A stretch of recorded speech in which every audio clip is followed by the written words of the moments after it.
Everyone says owning a home is the ultimate goal, but in today's market, that decision isn't as simple as it used to be. Between high prices, rising rent, and interest rates that are all over the place, a lot of people are asking, should I buy a home right now or keep renting? And so in this video, we will be analyzing exactly that. We'll be looking at the benefits of buying a home, the downsides of buying, the benefits of renting, the downsides of renting, and how you can actually make a solid decision that you can stick with at least in the short to medium term. And of course, you can reevaluate later on. So before we jump into the video, did you buy a house, or are you saving up to buy a house, or are you just planning on renting for a while? I'd love to hear. Comment that down below. So the reason this question even matters anyways is because I feel like home ownership, it used to be seen as like the definition of making it. You know, you get married, you buy a home, you have a family, but I feel like in 2025, the math just looks a lot different than it used to. Mortgage rates are a lot higher, and the housing supply is kind of tight. It seems like although rates are high, housing prices haven't dropped at all, but also rent prices are jumping too. So how do you know like what is the best decision to make? And the question isn't always just what is cheaper, it is what fits your current lifestyle as well as goals. Because both renting and buying have pros and cons, it really just depends on your situation. So starting out with the benefits of buying a home, one of the first main benefits is that you're not throwing money away. People constantly rip on renting because of this, because when you're buying a home, every time you pay your mortgage payment, you are building equity. And each payment that you pay chips away at the loan amount that you're borrowing and adds to your net worth. So you get to build some equity there, which is really nice, as well as the home going up in value will also build equity. The next thing is that you get stability. Your house payment stays very consistent, assuming that you have a fixed rate mortgage and you're not at the mercy of rent hikes. It would suck to be living in a really cool place and then all of a sudden they bump your rent up by 8, 10, 12%. Normally when it comes to home ownership, you know exactly what your mortgage payment's going to be, and it might go up a little bit due to property taxes or insurance, but for the most part, it's pretty predictable each year. So the next benefit after that is it can kind of be like a forced savings plan, because a lot of people are building long-term wealth through home appreciation, which just means the home going up in value. Now, I would definitely not count on this being the one way that you're building wealth, but it's definitely a good one. And like I said before, when you're renting, that money's not building any equity at all. You're just paying your landlord there. And then the next benefit of owning a home is that you can have a lot of tax advantages. So you can get deductions for mortgage interest as well as property taxes. And then there's also a psychological side of this and there's also the psychological side of owning a home, where you're probably going to take pride in the fact that, you know, you can call this place yours. You can do whatever you want to it. You can remodel it. You can,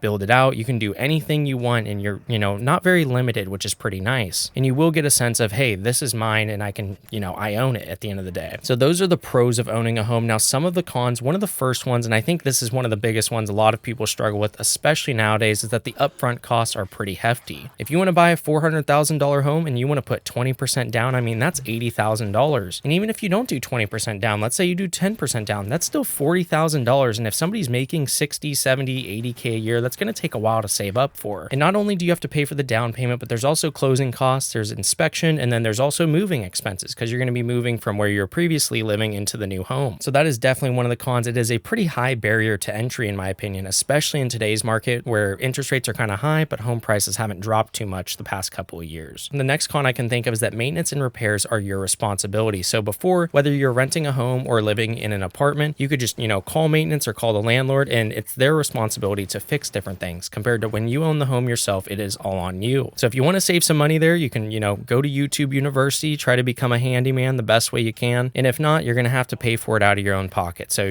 pick your poison there. So you do have to pay for all your own maintenance and repairs, which can definitely suck, especially if you have a big expense that comes out of nowhere. That can definitely hurt your wallet. And also going back to the upfront costs, another thing that is kind of expensive is that you have property taxes, insurance, as well as HOA fees, and this could add up to hundreds of dollars a month in your monthly costs. So not only are you paying principal and interest on the home itself, but like I said, you have property taxes, insurance, and HOA, so that can add up a lot too. And then another downside that I don't know if many people think about this is that you kind of lose flexibility. Like if your job changes or if you want to move, selling a home is not an instantaneous thing, especially in today's market. Even when I go on Zillow or Redfin right now, I'm not even looking to buy a home, but I see a lot of homes that have been listed for 6+ months. And that would definitely suck if you wanted to move somewhere, and instead of just waiting for your lease to end and getting out and moving wherever you want, you have to wait until the home's sold. And you also would want the home to be sold at a pretty good price. That way you're not losing money and you're actually, making a profit on it. So the lack of flexibility can definitely suck. Again, this part really matters on what stage of life you're in. And the last con, and this really depends on the market that you're in, but home prices could stay flat or even dip short term. This is something that I noticed myself. I bought my home a little over 2.5 years ago. The first 6 months to a year, the home went up a lot in value, but since then it's been kind of flat. And overall, I've gotten a really good return on my initial down payment and investment, so I'm not complaining by any means, but I was surprised to see how flat the home price can sit for, a year, if not a little bit more. But again, again, definitely in the green there, and I'm very grateful for that. So those are the cons of buying a home. Now let's talk about the pros and cons of renting. So the first pro of renting, and this was kind of the flip of owning a home, is that you have flexibility. You can move cities, change apartments, you can downsize easily. Once you sign that 1-year lease, you can even get out of it too if you want to pay the cost for that. Like, you can move around pretty quickly when it comes to renting. So that's very nice. The next thing is that renting has very predictable costs. So you don't have to budget for, a roof repair or a new appliance or an HVAC system or a plumbing issue. You don't have to budget for any of that stuff. You're just paying your rent. It is very straightforward. So that is always nice. And on top of that, it is a very low upfront cost. All you have to do is pay a security deposit, which is normally way cheaper than a down payment. Of course, though, when you own a home, you're building equity compared to renting, you're not. So that is, a potential pitfall of renting. But normally a security deposit is like 1 or 2 months of rent. So, if you're renting for $2,000, you might have to put $2,000 down on the security deposit compared to a $40,000 down payment. That's definitely a huge difference there. And so another thing too with renting is it also gives you time to build your credit. You can also increase your income, and you can save for a bigger down payment. It's a lot easier to save and build up that down payment money when you're renting compared to if you already own a home and your expenses are kind of high. And another thing I would say is that if you're renting and you are not planning on buying a home, you don't want to buy one, I would definitely suggest don't just save money, actually put your money to use, like invest it or use that flexibility to try to level up yourself financially if you can. So those are some of the pros of renting. Now, some of the cons, already mentioned one of them, is that you're not building equity. Your money goes towards either someone else's mortgage or it's going to, an apartment complex, whatever that may look like for you. So that's the first one. The next one is that rents can rise each year and you have very little control over your living situation in that regard. You could live in, the nicest apartment ever, and then if your landlord decides, hey, we're bumping rent up 10%, you're either renewing your lease and taking that hit or you're gonna have to move somewhere else. It's pretty much that simple. So that can definitely suck. Another thing you want to consider is that you might deal with restrictions. So like when I was talking about owning a home, you can do whatever you want to the home for the most part, but when it comes to renting, there are different restrictions. Some of the places, they might not allow renovations, they may not allow pets, or they may not let you,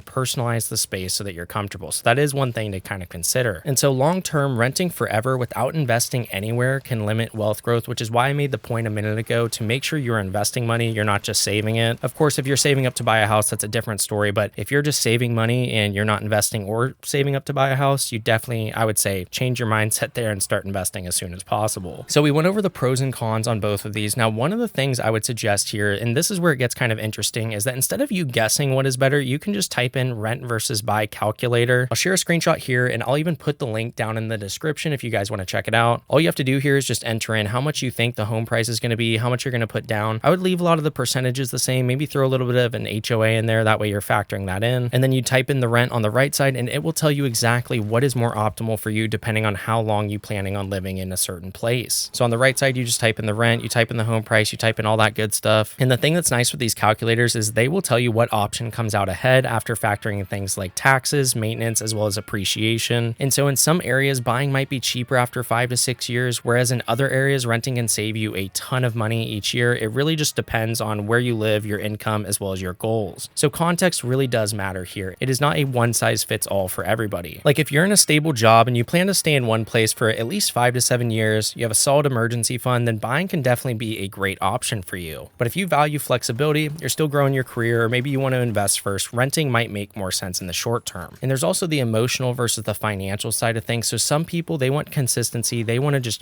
put their roots down and just, live in this home forever. Whereas other people want freedom to move and do whatever they want. So it really just depends on what season of life you're in. So how you can decide these things is you can run the numbers, use that rent versus buy calculator, check out your cash flow. Do not let a house payment kill your ability to save or invest. This is very important. You do not want to be house poor. The next thing is you want to think long term. Are you going to stay in the same city for at least 5 years? Because again, if you want to sell your house within the first 6 months to a year, I would definitely not go into buying a home. And do not rush this decision, because buying a home under pressure, that is how people end up house poor. Like, take your time, do not rush this, save up the money, be very smart and calculated. You have time to think about this. It doesn't have to happen overnight. And also ask yourself, are you buying a home to grow wealth or just because you feel like you're supposed to? Because that's definitely important too. You don't want to feel pressured into making such a big decision like this. And so there's really no right or wrong answer here. Renting doesn't mean you're falling behind, and owning doesn't automatically mean that you've made it. The right move here is the one that fits your goals, your budget, and your stage of life. So that is how you can figure out whether you should be renting or buying. Comment down below, what are you guys currently doing? I'd love to hear. I hope you enjoyed the video. If you did, drop a like down below. Hit that subscribe button. I'll see you in the next one. Peace.